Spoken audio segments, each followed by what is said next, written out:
Hi student, क्या अभी classes में आपका स्वागत है। आइए हम शुरू करते हैं। जो करंट अफेयर की सीरीज हम चला रहे हैं, ठीक ना।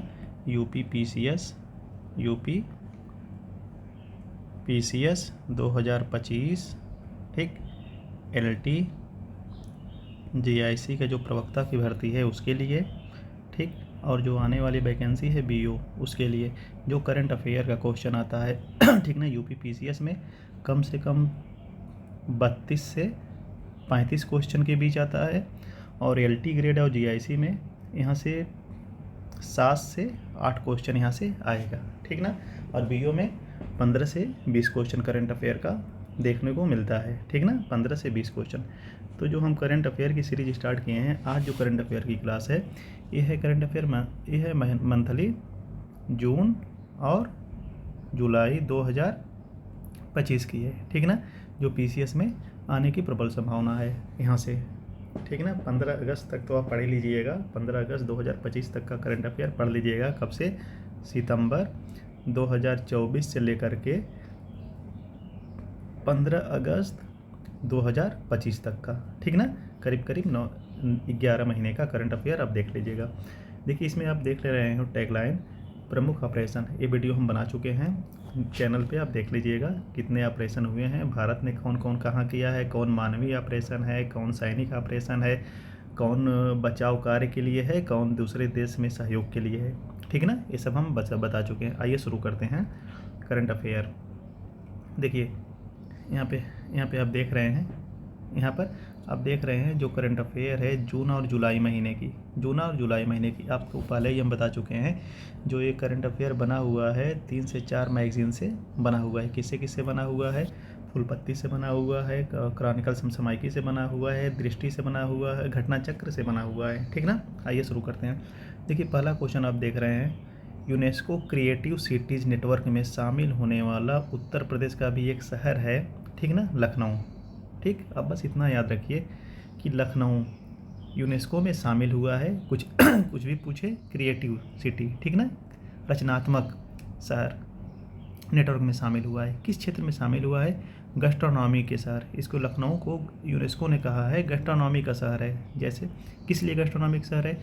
लखनऊ के नवाबी पाक शैली, इसके लिए, अवधी व्यंजन के लिए, लखनऊ के कबाब के लिए, बिरयानी के लिए और मिठाई के लिए यूनेस्को ने क्रिएटिव सिटी में इसको शामिल किया है, ठीक ना। अब देखिए, अभी इसरो ने उत्तर प्रदेश में अपना मॉडल रॉकेट लॉन्च किया है। उत्तर प्रदेश में कहाँ से? मई में। तो उत्तर प्रदेश के कुशीनगर से, ठीक ना, उत्तर प्रदेश के कुशीनगर से लॉन्च किया है। अब आइए देखते हैं, यहाँ पर देखिए, यहाँ पर क्वेश्चन क्या है एक पेड़ में माँ के नाम, ठीक ना। एक पेड़ माँ के नाम जो शुरू हुआ है पर्यावरण दिवस के दिन 5 जून 2025 को। तो विश्व पर्यावरण दिवस के दिन 5 जून 2025 में NHI राष्ट्रीय मार्ग प्राधिकरण द्वारा जो शुरू किया गया है, भारत का जो प्राधिकरण है राष्ट्रीय राजमार्ग है उसके द्वारा शुरू किया गया। देखिए, सभी राज्यों में अलग अलग से, दिल्ली में मोदी जी ने शुरू किया और उत्तर प्रदेश में NHI ने किस ज़िले से शुरू किया? तो उत्तर प्रदेश के बागपत ज़िले से। बड़ा क्वेश्चन है, बन सकता है। कहाँ से शुरू किया? बागपत से। अब देखिए, भगवान बुद्ध के अवशेष कहाँ से मिले हैं? पिपरावा से मिला है। क्यों? क्योंकि ये पेट से क्वेश्चन अभी आया था 2025 में, ये क्वेश्चन करंट अफेयर का बना था। अब देखिए, ई वोटिंग शुरू करने वाला पहला राज्य कौन सा है? तो बिहार है, ठीक ना, बिहार है। संपूर्ण क्रांति इसके प्रणेता कौन है? ठीक ना, जयप्रकाश नारायण है, ठीक ना, जयप्रकाश नारायण। तो ये शुरू कब से हुआ था संपूर्ण क्रांति? तो 5 जून 1974 ईस्वी को बिहार में गांधी मैदान से आह्वान किया गया था। किसके द्वारा? जयप्रकाश नारायण द्वारा, जिसको जेपी कहते हैं, ठीक ना। भारत का पहला AI सेज, ध्यान दीजिएगा, AI सेज की बात कर रहे हैं, सेज की बात नहीं कर रहे हैं जो कांटला में बना था, ठीक ना। AI आर्टिफिशियल वाला, ठीक ना, जो इस समय बहुत ज़्यादा ट्रेंड में है। तो सेज, ठीक ना, स्पेशल इकोनॉमिक जोन, भारत का पहला स्पेशल इकोनॉमिक जोन जो AI पर आधारित है, कहाँ पर खुल रहा है? तो छत्तीसगढ़ के रायपुर में, ठीक ना, छत्तीसगढ़ के रायपुर में खुल रहा है, ठीक ना। देखिए छत्तीसगढ़ के रायपुर में खुल रहा है।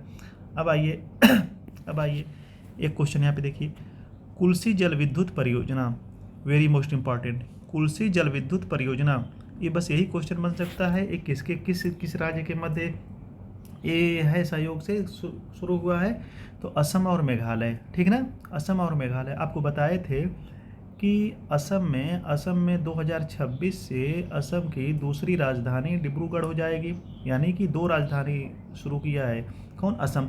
और असम में क्या बताए थे कि AI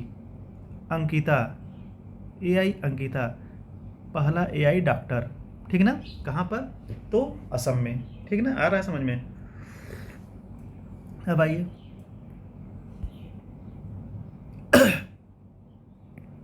आइए यहाँ पर देखिए कि कैलाश मानसरोवर के लिए यूपी सरकार कितना बजट देगी, ठीक ना, श्रद्धालुओं को, तो 1 लाख रुपए, 1 लाख रुपए।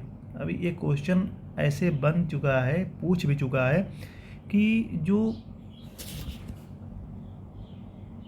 कन्या विवाह की राशि क्या है, कि राशि क्या हो गई है, ठीक ना, ध्यान दीजिएगा। तो 51,000 रुपये से बढ़ा करके ये हो गई है 1 लाख रुपये, ठीक ना, 1 लाख रुपये।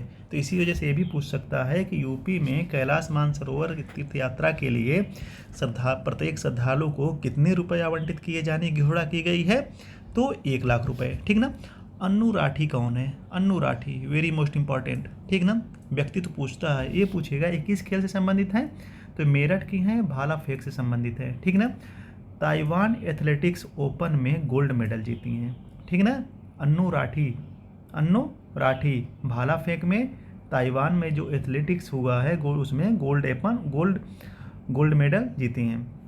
अब देखिए दुनिया का सबसे ऊंचा रेल आर्च, ठीक ना, दुनिया का सबसे ऊंचा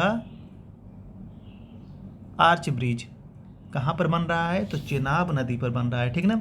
कहाँ पर बन रहा है तो चेनाब नदी पर बन रहा है। चेनाब नदी कहाँ पर है, तो जम्मू कश्मीर में है। और ये सोचिए इसका उद्घाटन कौन किए हैं, तो प्रधानमंत्री नरेंद्र मोदी साहब किए हैं। इसकी ऊंचाई 359 मीटर, और ये कहा जाता है ये जो एफिल टावर है, विश्व का सबसे ऊंचा टावर है एफिल टावर, उससे 35 मीटर ऊंचा है। उससे कितना मीटर ऊंचा है, 35 मीटर उससे ऊंचा है, ठीक ना, एफिल टावर से। अब देखिए क्या विश्व का सबसे ऊंचा पुल है, नहीं। अगर आर्च ब्रिज पूछ रहा है तब तो आर्च ब्रिज विश्व का सबसे ऊंचा पुल है, ठीक ना। अब देखिए ये जम्मू कश्मीर में कहाँ पर है, जम्मू कश्मीर में रियासी जिला में, ठीक ना, रियासी जिला में इसका निर्माण है, ठीक। अब आइए उल्लास भारत, देखिए यहाँ पर उल्लास नव भारत साक्षरता कार्यक्रम के अनुसार संपूर्ण साक्षरता वाले राज्य। अब देखिए क्वेश्चन बनेगा, उल्लास किसके लिए फेमस है, तो उल्लास भारत में एजुकेशन के लिए है, ठीक ना, एजुकेशन के लिए। इसमें ये कहा गया है शिक्षा मंत्रालय द्वारा कि अगर जिस राज्य की साक्षरता दर 95% से ऊपर रहेगी तो उसको हम मानेंगे 100% साक्षरता दर वहाँ की है, ठीक ना, 100% साक्षरता दर वहाँ की है। दूसरा क्वेश्चन, अब कितने वर्ष की ये माना गया है, 15 या उससे अधिक आयु के वर्गों को शिक्षित करने के लिए ये योजना चली है, ठीक ना। अब इसके अनुसार उल्लास के अनुसार भारत का पहला साक्षर राज्य कौन सा, तो मिजोरम, गोवा, त्रिपुरा, ठीक ना। मिजोरम पहला है, गोवा दूसरा है, त्रिपुरा तीसरा है, ठीक ना। अब देखिए यहाँ पे जैसे क्वेश्चन बन रहा है, ठीक ना, क्वेश्चन बन रहा है मिजोरम, गोवा, त्रिपुरा, ये तो है ही, केरल का नाम नहीं है, ध्यान दीजिएगा। अगर डिजिटल साक्षरता पूछे तो कौन सी है, तब केरल आएगा, ठीक ना। यहाँ पर देखिए इसमें कहा गया है उल्लास के अनुसार 15 वर्ष या अधिक आयु के वयस्क को साक्षर बनाना जो किसी कारणवश साक्षरता से वंचित रह गए हैं, ठीक ना, वंचित रह गए। आपको एक बात बताए थे इससे पहले क्लास में, एक अभी भारत में चल रही है नव्या योजना, NAVYA, नव्या योजना क्या है। अब देखिए नव्या योजना क्या है, नव्या योजना क्या है, तो इसमें ये है कि 16 से 18 वर्ष की किशोरी, ठीक ना, बालिका जो हाई स्कूल 10 यानी हाई स्कूल पास करने के बाद शिक्षा से वंचित रह गई हैं, तो उनके लिए स्किल्ड एजुकेशन, ठीक ना, स्किल्ड यानी कौशल शिक्षा में विकास किया जाए। किसको? नब्बे योजना के तहत 16 से 18 वर्ष की बालिकाओं के लिए जो हाई स्कूल पास हों, ठीक ना, हाई स्कूल पास हों। अब देखिए इसकी शुरुआत कहाँ से हुई थी, तो नब्बे योजना की शुरुआत यूपी के सोनभद्र से हुई है। कहाँ से? यूपी के सोनभद्र से हुई है। ठीक, अब देखिए दीनदयाल उपाध्याय पुरातत्व संस्थान कहाँ पर है, तो नोएडा में है, ठीक ना, नोएडा में है। नोएडा और ग्रेटर नोएडा में फ़र्क जानिएगा, ठीक ना, ये नोएडा में है, दोनों ऑप्शन रहेगा, नोएडा भी रहेगा और ग्रेटर नोएडा भी रहेगा। अब आइए, अब आइए,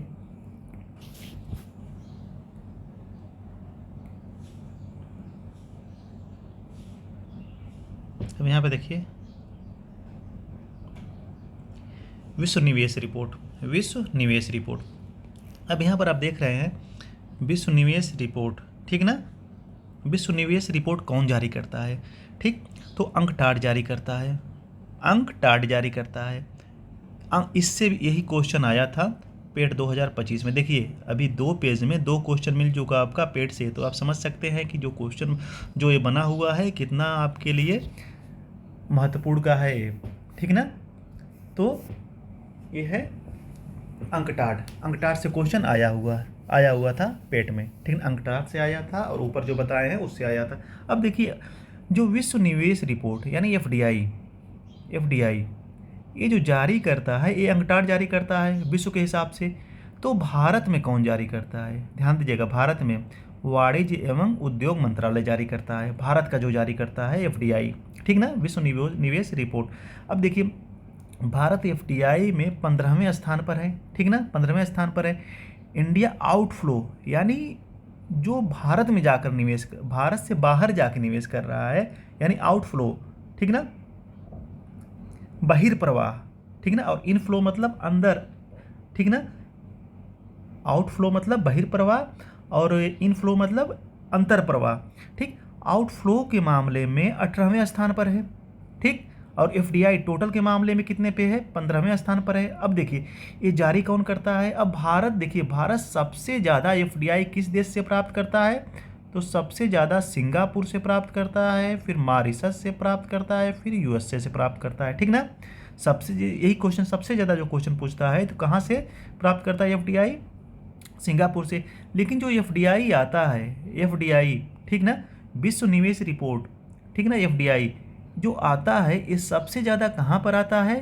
तो भारत के महाराष्ट्र में आता है, ठीक ना, महाराष्ट्र में आता है, ठीक, आया समझ में। अब देखिए, अब नेक्स्ट क्वेश्चन देखिए, यहाँ पर नेक्स्ट क्वेश्चन देखिए, जीडीपी का आधार वर्ष। जीडीपी क्या होता है? जीडीपी क्या होता है? एक निश्चित वर्ष में उत्पादित वस्तुओं का अंतिम मूल्य जो भारत में रह रहे हों, जैसे मान लीजिए एक सीमा के अंदर, ठीक ना, भारत के जो विदेश में रह रहे हैं उनसे नहीं मतलब है, ठीक ना, इसके अंदर जो भी लोग पैसे कमा रहे हैं या वाणिज्यिक माध्यम से या पैसे के रूप में या वस्तु के रूप में, किसी भी रूप में, तो एक वर्ष में एक सीमा दी रहेगी, एक वर्ष में उसका अंतिम मूल्य जो शामिल होता है उसी को जीडीपी कहते हैं, ठीक ना। अब देखिए इसमें क्या कहा गया है, जीडीपी का आधार वर्ष परिवर्तन होगा। जीडीपी का 2026 से जो बेस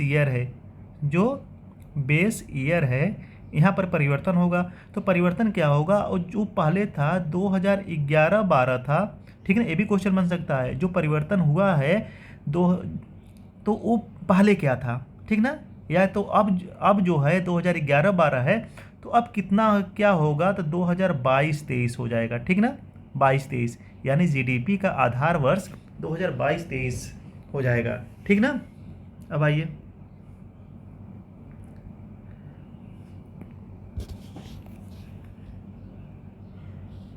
यहाँ पर विश्व बैंक ने भारत में फाइनेंशियल ईयर 2026 में विकास दर की सीमा 6.7 से घटाकर 6.3% कर दिया। ठीक ना, कौन किया है? तो विश्व बैंक किया है। विश्व बैंक का मुख्यालय कहाँ पे है? वाशिंगटन डीसी में है। ठीक ना, विश्व बैंक यानी कि अब देखिए विश्व बैंक ये किस हिसाब से जारी किया है विश्व बैंक, तो अभी आगे बताएंगे। ये भी जान लीजिए कि एक IMF है, एक वर्ल्ड बैंक है। ठीक ना, ये दोनों रिपोर्ट जारी करता है विश्व के परिदृश्य में कि यानी विश्व की GDP कितना है, भारत की कितना है और एशिया की कितना है, यूरोप के, सबका अलग अलग GDP जारी करता है। ठीक ना, तो अब देखिए जो किस रूप में जारी करता है, तो देखिए IMF जो जारी करता है और जो वर्ल्ड बैंक जारी करता है, तो जो IMF जारी करता है, ठीक ना, इकोनॉमिक आउटलुक फोरम द्वारा जारी करता है। ठीक, और जो विश्व बैंक जारी करता है वर्ल्ड प्रॉस्पेक्टस रिपोर्ट जारी करता है। ठीक ना, विश्व आर्थिक संभावनाएं रिपोर्ट। और ये क्या जारी करता है? IMF आउटलुक मतलब क्या है? परिदृश्य। ठीक ना, उसे जारी करता है। अभी आगे बात देखिएगा, वैश्विक आर्थिक संभावना रिपोर्ट। ठीक ना, प्रॉस्पेक्टस आपसे कहा है ना, वर्ल्ड ग्लोबल प्रॉस्पेक्टस रिपोर्ट जो जारी करता है IMF, वो वर्ल्ड बैंक जारी करता है। इसके अनुसार भारत का जो GDP है 6.7 से घट करके 6.3% रहने के अनुमान है 2026 में। ठीक है ना, फाइनेंशियल ईयर 2026 में यह रिपोर्ट विश्व बैंक जारी करता है। अब देखिए यहाँ पे नोट देखिए, वर्ल्ड आउटलुक रिपोर्ट IMF जारी करता है। ठीक ना, आउटलुक रिपोर्ट और प्रॉस्पेक्टस संभावनाएं रिपोर्ट कौन जारी करता है? वर्ल्ड बैंक जारी करता है। अब देखिए नाटो का शिखर सम्मेलन पहली बार हुआ है दहेग में। ठीक ना, दहेग में नाटो का जो शिखर सम्मेलन हुआ है 2025 का, ठीक ना, मई में, तो ये कहाँ पे हुआ है? दहेग में हुआ है। सदस्य देशों ने अपनी रक्षा नीति के लिए GDP का 5% वृद्धि का लक्ष्य निर्धारित किया है। अब देखिए आपको बताए थे यहाँ पर operation rising lion, very most important, operation rising lion क्या था? ठीक, अब देखिए यहाँ पे देखिए ऑपरेशन राइजिंग लायन, अभी इजराइल और ईरान के मध्य युद्ध चल रहा था, तो जो इजराइल द्वारा, ध्यान दीजिएगा, इजराइल ने जो ईरान पर आक्रमण किया, तो किसकी, उस ऑपरेशन का नाम क्या था? जैसे भारत ने अभी जब पहलगाम में आतंकी हमला हुआ था, तो वो भारत जब उसके जवाब में भारत ने जब पाकिस्तान के आतंकी ठिकाने पे हमला किया, तो उसका नाम ऑपरेशन सिंदूर रखा था। ठीक, ऑपरेशन सिंदूर रखा था। तो उसीलिए ऑपरेशन राइजिंग लायन कौन किया है? तो इजराइल ने किया है। किसके खिलाफ? ईरान के खिलाफ परमाणु हमलों पर, ठिकानों पर हमला। अब इसी के बाद अंतिम में 23 जून 2025 को क्या होता है? एक अमेरिका ऑपरेशन हैमर 2 द्वारा ईरान के परमाणु ठिकानों को नष्ट करता है। ठीक है, 3 परमाणु ठिकानों को नष्ट करता है ऑपरेशन हैमर 2 द्वारा। ठीक ना, हैमर 2 द्वारा। तो भारत ने 2 ऑपरेशन चलाया था, उसको भी यहाँ पे जान लीजिए, ऑपरेशन ने क्या चलाया था, भारत ने क्या चलाया था, कंफ्यूज बिल्कुल ना होइएगा। एक सिंदूर, ठीक ना, एक सिंधु है, ऑपरेशन सिंधु। तो ऑपरेशन सिंधु और ऑपरेशन सिंदूर, ठीक ना, दोनों अलग अलग है। जो सिंधु तो ये क्या था? देखिए सिंदूर तो जान रहे हैं, पाक से पर आतंकवादी ठिकानों को नष्ट करने के लिए था। तो सिंधु क्या था? सिंधु ये था जब ईरान और इजराइल में युद्ध चल रहा था, तो वहाँ पर हम अपने जो देश के नागरिक और छात्र हैं उनको लाने के लिए जो अभियान चला था, तो ऑपरेशन सिंधु था। ठीक ना, अब देखिए अमेरिका ने गोल्ड कार्ड वीज़ा जारी किया है। गोल्ड कार्ड, ये भी पेट में आया हुआ क्वेश्चन है। ठीक ना, पेट 2025 में आया हुआ क्वेश्चन है। अब देखिए अमेरिका ने गोल्ड कार्ड जारी किया। किस लिए कार्ड जारी किया? अब सोचिए, ये कह रहा है, अमेरिका कह रहा है, अब भारत में जो पहले आकर के आप निवेश करते थे उसकी सीमा बढ़ा दी गई है। अब उन्हीं को मिलेगा जो हमारे यहाँ अच्छे खासे में निवेश करेंगे, उन्हीं को हम नागरिकता देंगे। ठीक है ना, अमेरिका में निवेश के माध्यम से नागरिकता की प्राप्ति होगी। गोल्डन कार्ड का यही मतलब है। अब देखिए यहाँ पर भारत जेन क्या है? भारत का स्वदेशी मल्टी मॉडल AI है। ये भी क्या है? AI है। यह मल्टी मॉडल लार्ज लैंग्वेज की भाषाई और सांस्कृतिक विविधता को ध्यान में रखते हुए विकसित किया गया है। ये क्या है? AI है भारत जैन, एक किसके लिए है, मल्टीपल भाषा के लिए है, ठीक ना। अब देखिए यहाँ पर तियानवेन मिशन क्या है, ठीक है ना, वेरी मोस्ट इंपॉर्टेंट। अब देखिए नाम से ही स्पष्ट हो रहा है कि ये ताइवान का नहीं है, ये किसका है, चीन अपना पहला निकट पृथ्वी क्षुद्र ग्रह सैंपल लॉन्च किया, ठीक ना। कौन लॉन्च किया, तो चीन ने लॉन्च किया। अब आइए यहाँ पर देखिए, पवन ऊर्जा उत्पादन में सर्वाधिक वृद्धि, ध्यान दीजिएगा, सर्वाधिक वृद्धि किस राज्य में हुई है, तो कर्नाटक में हुई है। ध्यान दीजिएगा, शीर्ष वृद्धि कर्नाटक में, तमिलनाडु में, गुजरात में। पवन ऊर्जा के मामले में शीर्ष उत्पादक राज्य कौन सा है, तो गुजरात है, तमिलनाडु है। पहले भी गुजरात, ध्यान दीजिएगा, क्वेश्चन दो हिसाब से पूछ सकता है। ये पूछेगा कि अभी हाल ही में आंकड़ा जारी हुआ है, इसके अनुसार जो पवन ऊर्जा में जो वृद्धि हुई है, वृद्धि, ठीक है ना, 21 राज्य में हुई है, तो ये आपके कर्नाटक में हुई है। अगर दूसरा क्वेश्चन बन सकता है, ये बन सकता है कि पवन ऊर्जा की उत्पादकता में, यानी टोटल उत्पादकता में, अब जब से पवन ऊर्जा की स्टार्टिंग हुई है उससे अब तक, यानी सबसे ज़्यादा पवन ऊर्जा कौन राज्य उत्पादित कर रहा है, तो यहाँ पर गुजरात उत्पादित कर रहा है। गुजरात पहले पर और तमिलनाडु दूसरे पर है, ठीक। ये आंकड़ा चेंज हो गया है, इससे पहले तमिलनाडु पहले पर था। अब देखिए सौर ऊर्जा में राजस्थान परंपरागत रूप से बना हुआ है, ठीक ना। अब देखिए तमहिनी वन अभ्यारण्य कहाँ पर है, तो इस सब बस इसमें एक चीज़ जानिए आप, कहाँ पर है, ये महाराष्ट्र में है। अब इसको कौन विकसित करेगा, ठीक ना, कौन विकसित कर रहा है, तो यहाँ पर देखिए इस अभ्यारण्य में सामाजिक पर्यावरण चुनौतियों के समाधान के लिए माइक्रोसॉफ्ट और पूरे स्थित ठीक ना साइडा की साझेदारी है, ठीक ना। बस इतना जानिए कि कौन विकसित कर रहा है, तो माइक्रोसॉफ्ट विकसित कर रही है पर्यावरण के लिए। जो यहाँ पे क्वेश्चन आपको जानना है, तमहिन वन्यजीव अभ्यारण्य कहाँ पर है, तो महाराष्ट्र में है। अब आइए यहाँ पर वैश्विक ऊर्जा संक्रमण सूचकांक, वेरी मोस्ट इंपॉर्टेंट।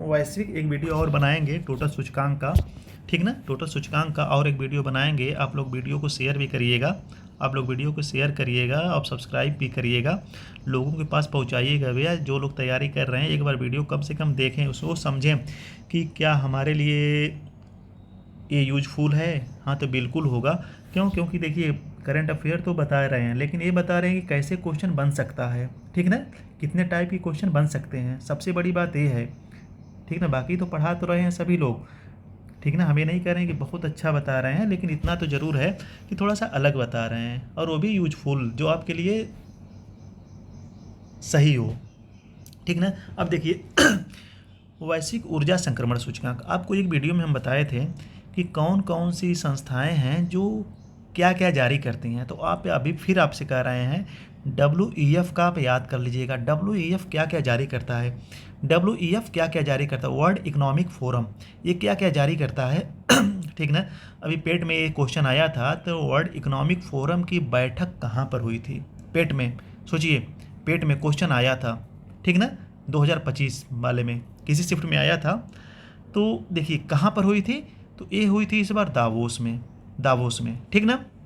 अब देखिए WEF क्या क्या जारी करता है, वैश्विक ऊर्जा संक्रमण सूचकांक जारी करता है। देखिए जारी WEF द्वारा जारी ये ऊर्जा संक्रमण सूचकांक, लैंगिक अंतराल, ठीक ना, यानी कि लैंगिक अंतराल सेक्स से ठीक ना, लैंगिक अंतराल, सेक्स रेशियो गैप, ठीक। अब देखिए और क्या जारी करता है, पर्यटन सूचकांक ये जारी करता है। ये आप 3 जारी करता है, और जारी करता है तो हम बता देंगे, ठीक ना। ये 3 महत्वपूर्ण है जो जारी करता है WEF।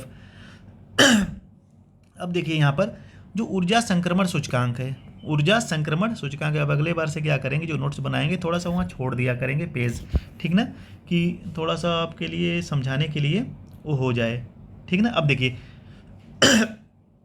ऊर्जा संक्रमण सूचकांक, इसमें देखिए क्या है कि इससे पहले भारत जो था वो 63 स्थान पर था ऊर्जा संक्रमण में, तो अब जो हो गया है 71 पे हो गया है, ठीक ना। दोनों चीज़ याद रखिए, 71 हुआ है इस बार, तो इससे पहले कितना था, 63 था।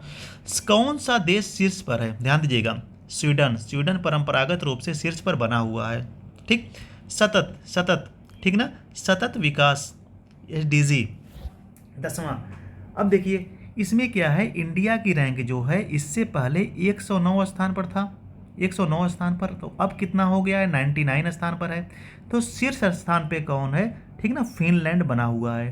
ठीक, और SDSN न्यूयॉर्क द्वारा जारी किया जाता है। अब देखिए इसमें आपको वही चीज़ आपको याद करना है, आप जब पढ़े होंगे GS में तो देखे होंगे इसमें क्या है, 17 लक्ष्य है और 169 उप लक्ष्य है। ठीक ना, ये क्वेश्चन बनता है, ये पेरिस समझौता में शामिल किया गया ठीक ना, 2015 से ये शामिल है। ठीक ना, ये कहा गया कि सभी 17 जो मानक है, 17 मानकों पे भारत समेत जो सदस्य जो देश हैं, ठीक ना, उनको जो 17 लक्ष्य हैं उनको 2030 तक उनको फुलफिल करना ही पड़ेगा। जैसे SDG 1, SDG 2, SDG 3, SDG 4, SDG 5, SDG 6, SDG 7, ऐसे करके आपको 17 के 17 आपको याद करने पड़ेंगे। क्यों? क्योंकि ये क्वेश्चन आता है, हमेशा आता है। जैसे एक से क्या है, गरीबी है, 20 से दूसरे से क्या है, भूखमरी है, ठीक, फिर स्वास्थ्य है, फिर शिक्षा है, ठीक ना, स्वास्थ्य है, शिक्षा है, फिर लिंगानुपात को बढ़ाना है, ठीक ना, लिंगानुपात को बढ़ाना है 5 में, SDG 5 में लिंगानुपात को बढ़ाना है, SDG 6 में क्या है, ठीक ना, स्वच्छ जल का उपलब्ध कराना है, SDG 7 में क्या है, ऊर्जा को बढ़ाना है, ठीक ना, 8 में क्या है, आर्थिक गतिविधियों को बढ़ाना है, 9 में क्या है, नवाचार को बढ़ाना है, 10 में क्या है, असमानता को दूर करना है, 13 में क्या है, जलवायु परिवर्तन है। ठीक ना, ऐसे करके आप सब याद कर लीजिएगा और सब लिस्ट हम दे देंगे। ठीक ना, सब लिस्ट हम दे देंगे, आपको याद करना पड़ेगा। ठीक ना, यहाँ से क्वेश्चन अगर कर लिए तो फिर वहाँ पे आपको ये सोचना नहीं पड़ेगा कि काश हम याद कर लिए होते। ठीक ना, अब देखिए लैंगिक अंतराल, वैश्विक ऊर्जा संक्रमण सूचकांक हो गया, तो लैंगिक अंतराल में भारत कितने स्थान पर है, तो इसको आप याद करना पड़ेगा। अब देखिए लैंगिक अंतराल, ठीक ना, ये भी WEF द्वारा जारी किया जाता है। अब इस समय भारत लैंगिक अंतराल में 130वें स्थान पर है। इससे पहले कितने स्थान पर था, 129 स्थान पर था, यानी कि दो स्थान भारत को नुकसान हुआ है। शीर्ष पे कौन है, आइसलैंड है। अब देखिए यहाँ पर लैंगिक अंतराल में 131 है, तो वहीं पर आप लिख लीजिए मानव विकास सूचकांक, मानव विकास सूचकांक इंडेक्स, SDI, ठीक ना, SDI ये जो जारी किया जाता है 3 आंकड़ा पे जारी किया जाता है, शिक्षा, स्वास्थ्य और आय। ठीक ना, इनकम, शिक्षा, हेल्थ और इनकम, 3 आधार पे जारी किया जाता है मानव विकास सूचकांक। ठीक, तो इसमें भारत का स्थान क्या है, 133 से गिर करके, ध्यान दीजिएगा, मतलब सुधार हुआ है, 133 से गिर करके, मतलब सुधार करके 130 हो गया है। किसमें, मानव विकास में।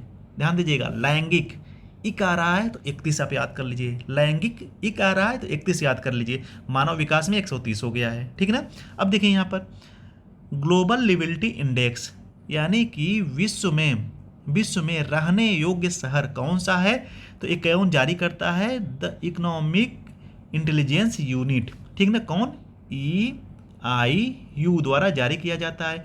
शीर्ष शहर कौन सा है, तो शीर्ष शहर कोपेनहेग है। ठीक ना, कोपेनहेग है। दूसरे पे कौन है, वियना है, ऑस्ट्रिया की राजधानी। और अंतिम में क्या है, सीरिया का दमिश्क है। ठीक ना, अंतिम में।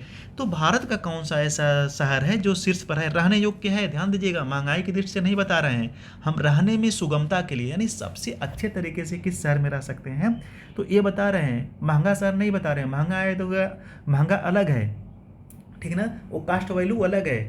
ठीक, वो न्यूयॉर्क है, न्यूयॉर्क बना हुआ है। यहाँ पे क्या है, रहने योग्य के हिसाब से पूछ रहा है। देखिए क्वेश्चन जैसे पूछ रहा है वैसे आप याद करिएगा, ऐसा ना हो कि हम बस याद किए हैं कोपेनहेग, चाहे महंगा पूछे, चाहे सस्ता पूछे, चाहे रहने योग्य पूछे, तो हम न्यूयॉर्क लगा दें, ऐसे नहीं होगा। ठीक, अब देखिए यहाँ पर भारत का कौन सा है, तो दिल्ली है, फिर दूसरे नंबर पे मुंबई है। ठीक, इससे पहले क्या था, मुंबई शीर्ष पर था और दिल्ली दूसरे पर था। ठीक ना, अब देखिए, अब जो महंगा शहर में मुंबई शीर्ष पे हो गया है और वहाँ पे न्यूयॉर्क शीर्ष पर है, और रहने योग्य में कौन सा है, तो कोपेनहेग शीर्ष पर है। ठीक, अब आइए ये 2 महीने का करंट अफेयर है, आपको याद कर लीजिएगा, यहाँ से आपके लिए बहुत फ़ायदा होगा, बहुत फ़ायदा होगा। ठीक है, अब देखिए Pulitzer award, Pulitzer award, Pulitzer award किस क्षेत्र में दिया जाता है? पहला क्वेश्चन, पुलित्जर अवार्ड किस क्षेत्र में दिया जाता है? तो ये पत्रकारिता में दिया जाता है, पत्रकारिता में दिया जाता है, ठीक। संगीत में दिया जाता है, ठीक ना। अब देखिए पुलित्जर अवार्ड पत्रकारिता, संगीत, ड्रामा के लिए किस क्षेत्र में दिया जाता है? सर्वाधिक पुरस्कार जो जीता है न्यूयॉर्क टाइम ने जीता है, 4 अवार्ड जीता है। अगर क्वेश्चन बन जाए पुलित्जर अवार्ड में सर्वाधिक अवार्ड जीतने वाला कौन सी संस्था है, तो कौन सी पत्रिका है? तो न्यूयॉर्क टाइम्स है, ठीक।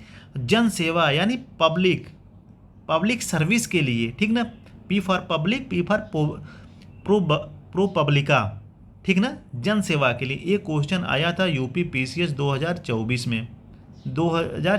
तो उस समय क्या था? तो उस समय जन सेवा का जो अवार्ड मिला था वाशिंगटन पोस्ट को मिला था, ठीक ना, ध्यान दीजिएगा।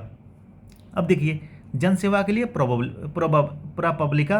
अब देखिए इंटरनेशनल रिपोर्टिंग के लिए न्यूयॉर्क टाइम को मिला है, ब्रेकिंग न्यूज रिपोर्टिंग के लिए वाशिंगटन पोस्ट को मिला है, ध्यान दीजिएगा, ब्रेकिंग न्यूज़ के लिए, ठीक ना। इन्वेस्टिंग यानी खोजी पत्रिका के लिए, वेरी मोस्ट इंपॉर्टेंट, खोजी पत्रिका के लिए राइटर स्टाफ को मिला है, ठीक ना, राइटर स्टाफ को मिला है। अब आइए पायल कपाड़िया कौन है? तो फ्रांस का सर्वोच्च सम्मान इनको मिला है। पायल कपाड़िया फिल्म निर्देशक हैं, तो इनको मिला है फ्रांस का सर्वोच्च सम्मान। अब देखिए मिस वर्ल्ड, अभी मई 2025 में मिस वर्ल्ड प्रतियोगिता हुई है, कहाँ पर? भारत के हैदराबाद में, ठीक ना, तेलंगाना के हैदराबाद में हुई है प्रतियोगिता। 21 नंबर की है, 72 नंबर की है। अब यहाँ के विजेता कौन बनी है, ठीक ना? ओपल सुचाता चुआंगसरी, ठीक ना, बस खाली इतना यहाँ नाम याद रखिए क्योंकि ओपल सुचाता, ठीक ना। अब देखिए किस देश की महिला है? तो थाईलैंड की पहली महिला है, थाईलैंड की पहली महिला विश्व सुंदरी बनने वाली कौन है? तो ओपल सुजाता है, ठीक ना। किस राज्य में आयोजित किया गया था? तो तेलंगाना के हैदराबाद में। अब आइए यहाँ पर 82वां गोल्डन ग्लोब अवार्ड, ठीक ना। अब ये कौन सा अवार्ड है? ये फिल्म क्षेत्र में दिया जाता है, ठीक ना। जैसे अभी 97 ऑस्कर मिला है, वैसे ये है उससे पहले ही दिया जाता। अब इसमें देखिए बेस्ट फिल्म कौन सी है? तो ब्रूटलिस्ट। और ऑस्कर में कौन सी फिल्म थी? तो बेस्ट फिल्म तो अनोरा, ध्यान दीजिएगा, अनोरा, ठीक, आपको बता चुके हैं अनोरा। अब देखिए अब जो ब्रूटलिस्ट है ये किस फिल्म के लिए, किसके लिए मिला है? बाफ्टा के मिले, बस एक ही चीज़ याद रखिए, ठीक ना, बाफ्टा अवार्ड ब्रूटलिस्ट को मिला है, बाफ्टा, ठीक ना। विश्व मुक्केबाजी कप कहाँ पर आयोजित हुआ? तो ब्राज़ील में आयोजित हुआ। विश्व मुक्केबाजी कहाँ पर? ब्राज़ील में, ठीक ना, ब्राज़ील में। अब देखिए हितेश गुलिया विश्व मुक्केबाजी कप जीतने वाले पहले भारतीय बन गए हैं, इसलिए यहाँ से क्वेश्चन बन सकता है, वेरी मोस्ट इंपॉर्टेंट। क्यों? क्योंकि अभी आप ARO का देखे होंगे तो वहाँ से पूछा था जो ओलंपिक, पैरा ओलंपिक में अभी एक मेडल मिला था, ठीक ना, अमन सेहरावत को 57 किलोग्राम में, ठीक ना। तो वहाँ से पूछा था, तो डायरेक्ट पूछा था, तो ये किस फील्ड से है, तो कितने किलो में किसको मिला था? तो अमन सेहरावत को मिला था। अब यहाँ पर भी ध्यान दीजिए कि हितेश गुलिया किस खेल से संबंधित है? तो मुक्केबाज से संबंधित है, या क्वेश्चन बन सकता है विश्व मुक्केबाजी कप पहली बार जीतने वाले उस व्यक्ति का नाम क्या है खिलाड़ी का? तो हितेश गुलिया है, ठीक। खेलो इंडिया युवा खेल, ध्यान दीजिएगा, युवा, इस समय युवाओं की बहुत ज़्यादा बात हो रही है बिहार में, ठीक ना, बिहार में, ठीक। तो सबसे ज़्यादा किस राज्य में हुआ था? तो बिहार में हुआ था युवा खेल। तो यहाँ पे जो पदक जीते थे महाराष्ट्र शीर्ष पर है, हरियाणा दूसरे पर, राजस्थान तीसरे पर, ठीक ना, ध्यान दीजिएगा। यहाँ पर खेलो इंडिया यूथ खेलो इंडिया यूथ गेम 2025 बिहार में, ठीक। अब आइए यहाँ पर, अब देखिए यहाँ पर खेलो India beach game Dadar Nagar Haveli में हुआ है, शीर्ष मणिपुर है। बस यहाँ से ये क्वेश्चन आ सकता है प्रथम खेलो इंडिया जो बीच गेम हुआ है कहाँ पे हुआ है? दमनदीप नागर हवेली में हुआ है, ठीक। द्वितीय एशियाई योगासन खेल चैंपियन का आयोजन कहाँ पे हुआ है? तो भारत में हुआ है, दिल्ली में हुआ है, शीर्ष पर भारत है। विश्व पैरा एथलेटिक चैंपियनशिप, विश्व para athletics, very most important, ठीक, ये भी दिल्ली में हुआ है। खो खो विश्व कप की मेज़बानी कहाँ पर हुई है? तो दिल्ली में हुई है। ये आपका यूपीएससी यूपीएससी आईएएस 2025 में एक क्वेश्चन पूछ चुका है। वो क्वेश्चन का कैसे पूछा था कि विजेता, ध्यान दीजिएगा, खो खो में जो विश्व कप हुआ था ये दिल्ली में हुआ था, विजेता इंडिया, इंडिया यानी फीमेल का भी और मेल का भी विजेता कौन था? इंडिया था। ठीक, इंडिया था। और उपविजेता, उपविजेता कौन था? उपविजेता कौन था? तो नेपाल था। ध्यान दीजिएगा, नेपाल, दोनों में, ठीक ना, दोनों में। जैसे अभी आप देखे होंगे आरओ का पेपर दिए रहे होंगे 2023 का, जो अभी 27 जुलाई को आयोजित हुआ था, तो उसमें पूछा था विश्व कबड्डी, वर्ल्ड कबड्डी 2025 का आयोजन कहाँ पे हुआ था? तो कहाँ पे हुआ था? इंग्लैंड में हुआ था।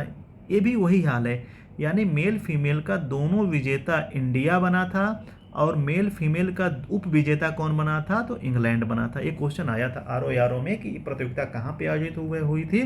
तो इंग्लैंड में, ठीक ना, कबड्डी वाला। और खो खो वाला कहाँ पर? दिल्ली में। ये क्वेश्चन ऐसे बनता है। अब एक चीज़ देख रहे होंगे कि हम टाइप्स भी बता रहे हैं कि क्वेश्चन कैसे बन सकता है, ठीक ना, क्वेश्चन कैसे बन सकता है। अब आइए देखिए, आपको पहले शुरू में ही बता दिए थे नब्या योजना क्या है, वेरी मोस्ट इंपॉर्टेंट। नब्या योजना, नब्या योजना, भारत सरकार ने नब्या योजना का प्रारंभ यूपी के सोनभद्र से किया है। ठीक, इसमें कौन कौन शामिल हैं? जो 16 से 18 वर्ष की जो किशोरी हैं, न्यूनतम हाई स्कूल पास हों, ठीक, उनके लिए कौशल शिक्षण दिया जाएगा। ठीक ना, कहाँ से शुरू हुआ? सोनभद्र से, वेरी मोस्ट इंपॉर्टेंट। अब देखिए, लर्निंग बाय डूइंग कार्यक्रम क्या है? एलबीडी। ये यूपी सरकार ने सरकारी स्कूलों में शिक्षा की गुणवत्ता सुधारने के लिए एलबीडी की शुरुआत की। यह कक्षा 6 से 8 तक के छात्रों के लिए है, वेरी मोस्ट इंपॉर्टेंट। एलबीडी क्या है? तो कक्षा 6 से 8 तक के बच्चों में गुणवत्तापूर्ण शिक्षा देने के लिए है एलबीडी, ठीक ना, लर्निंग बाय डूइंग, ठीक, कार्यक्रम।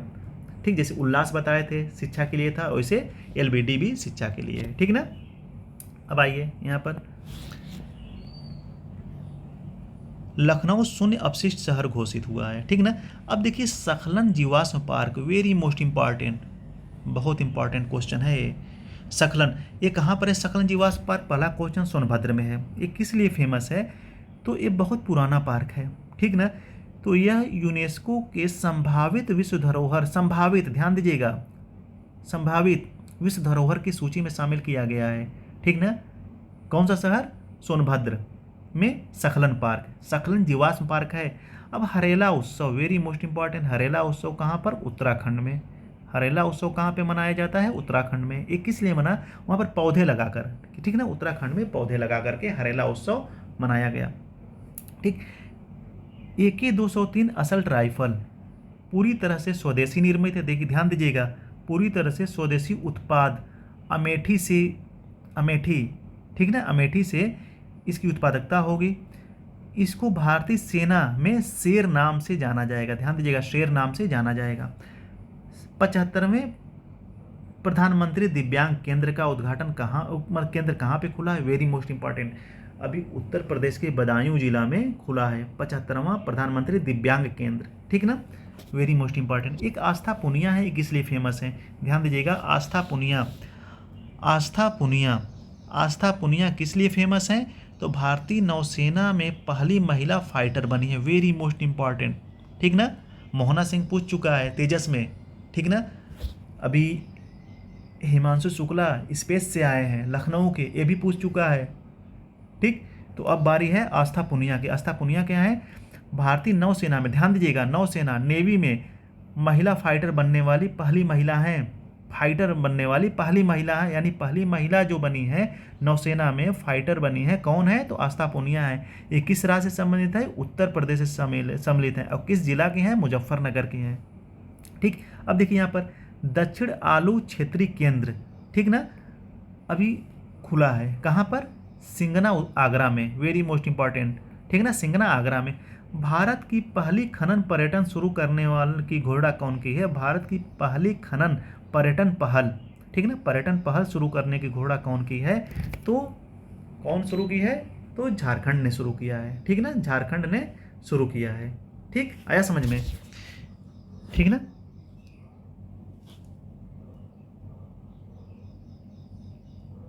तब यहीं पे आज ये क्लास समाप्त करते हैं। अब जो बचा हुआ है इसमें वो जून जुलाई का वो पार्ट 2 में हम उसको कर देंगे, ठीक ना, क्योंकि वीडियो लंबा हो जाएगा।